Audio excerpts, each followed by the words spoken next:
Ever wondered why some people seem to feel tired more often than others, despite having a healthy lifestyle? The answer could lie in their genes, specifically in a condition called hereditary anemia. Anemia, in its simplest terms, is a condition in which your blood has fewer red blood cells or less hemoglobin than normal. Hemoglobin is the main part of red blood cells. It binds oxygen. If you have too few or abnormal red blood cells, or your hemoglobin is abnormal or low, the cells in your body will not get enough oxygen. Now imagine this condition not being a result of lifestyle choices or environmental factors, but something you're born with, something that's in your genes. This is what we call hereditary anemia. It's anemia that you inherit from your parents, passed down through generations.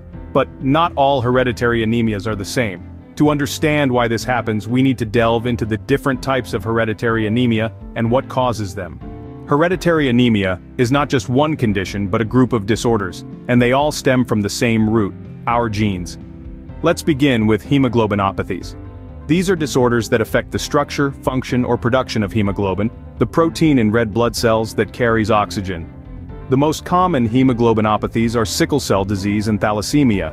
In sickle cell disease, the red blood cells become sickle-shaped and sticky, leading to blockages in blood vessels. Thalassemia, on the other hand, results in fewer and smaller red blood cells, causing a variety of symptoms including fatigue, weakness, and pale skin. Next, we have enzymopathies. This type of hereditary anemia involves a genetic mutation that affects the enzymes within red blood cells. The most well-known enzymopathy is G6PD deficiency. This condition decreases the amount of an enzyme called glucose 6-phosphate dehydrogenase, or G6PD, leading to a buildup of harmful substances in red blood cells. This can cause the cells to break down prematurely, a process known as hemolysis. Symptoms of G6PD deficiency can include jaundice, dark urine, and fatigue. Finally, let's discuss membrane cytoskeletal defects. These are genetic conditions that affect the structure and flexibility of the red blood cell membrane.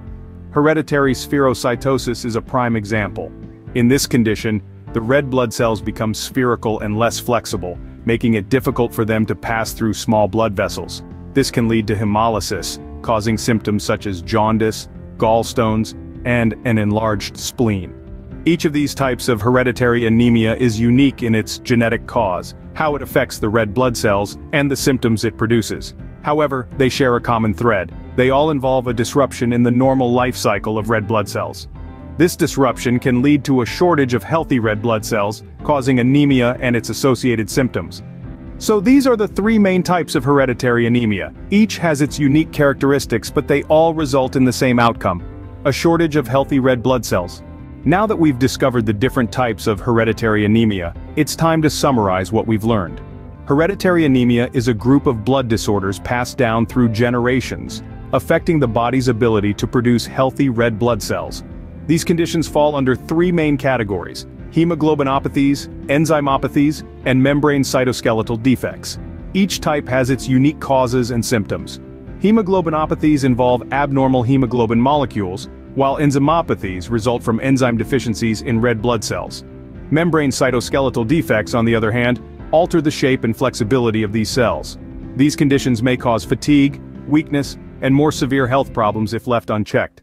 Genetic testing plays an essential role in early detection, and regular checkups allow for proper management of these conditions. Remember, knowledge is power.